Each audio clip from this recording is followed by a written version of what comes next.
Welcome to Hivika Technologies. For more updates, please like and do subscribe.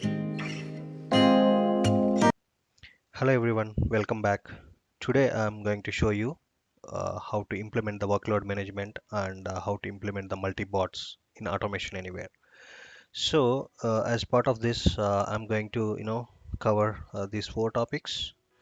So maybe if I feel the video becomes larger, I will split these into three sessions, and part one, part two, part three. I will keep it into. Okay, let's comes to the thing.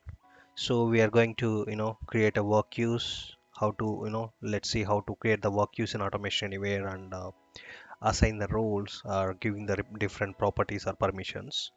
And then I will create a task to publish the data to work queue, and then I will create another task to retrieve the data from the work queue. So in this task we will see kind of how the data is retrieved by the task and how can be used it in a later point of time or later anywhere in the process.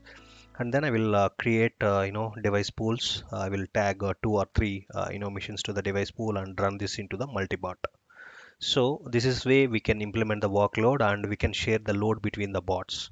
So we might heard about multi-bot architecture in Blue Prism and UiPath, right? So the same how we are going to achieve it in Automation Anywhere as well. So I'm going to clearly explain how you can do the creation of work queues and how can you uh, set up feeder bot. Feeder bot means publishing the data to queue and the retrieving of the data, same data, right?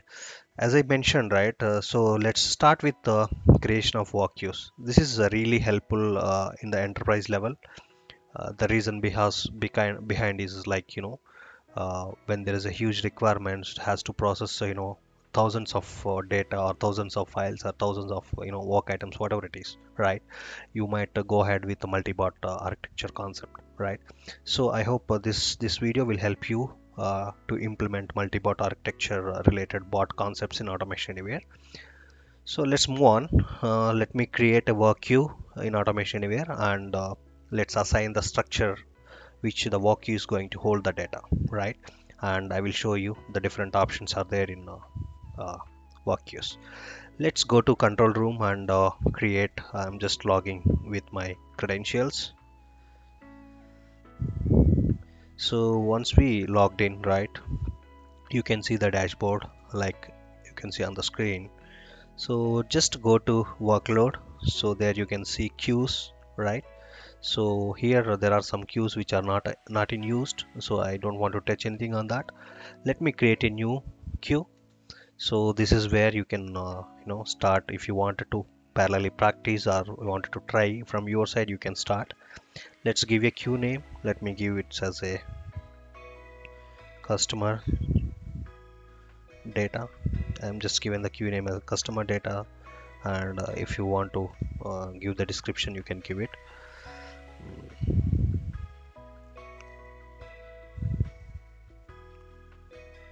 Customers. I'm just giving a mess kind of description as well. So the threshold reactivation threshold will be let us say when that many number of work items present in that queue, the bot is automatically triggers and takes the information. So let me say this is a 5. Let's say 5 records, and if you want time taken for a person to complete one work item, it comes under the SLA calculators or the time saving things related. Let's say 5 minutes. This is just I'm giving rough ones. So go to next, and then what and all the bots should get this work queue access. Let's say these are all the available users, and I'm going to do one thing. I'm just going to give only for my bot runners. Let's give this one also, and go to next. So here these are all the custom access which I created. Let me add these, and then go to next. So here you can see the available roles as well. I'm just giving it. Go next. So here you can see how do you want to define your columns.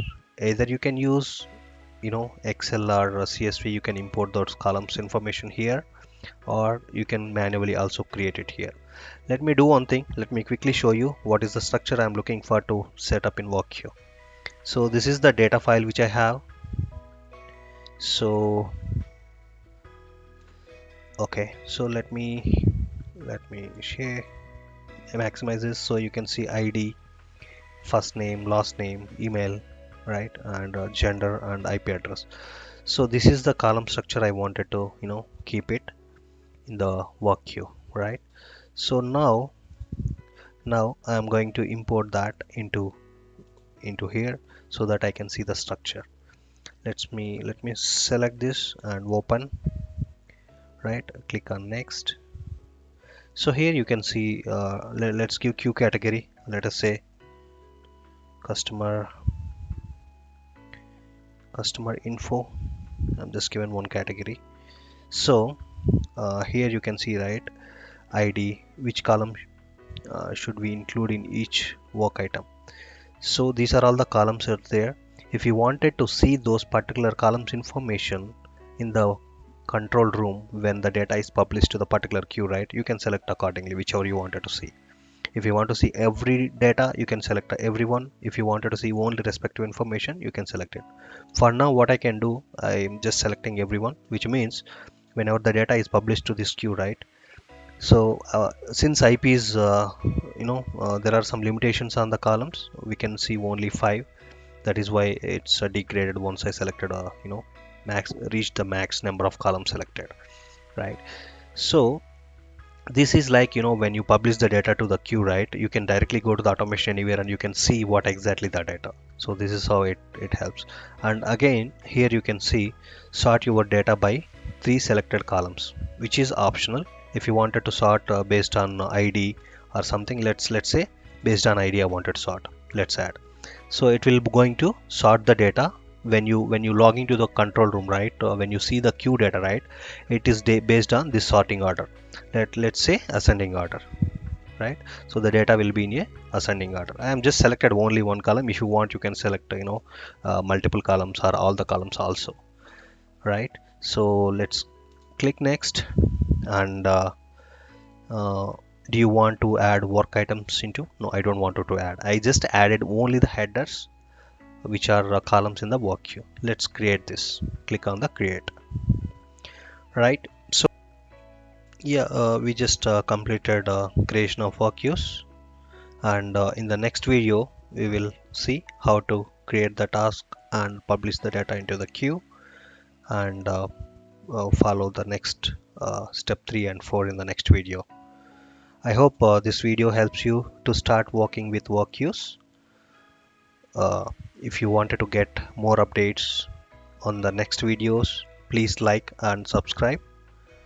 And if you have any doubts, or if you want a specific topic to be discussed, please comment in that comment section.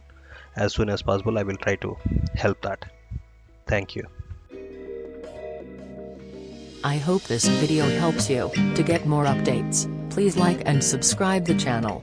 Please leave your comments and questions in the comments section. We'll get back to you.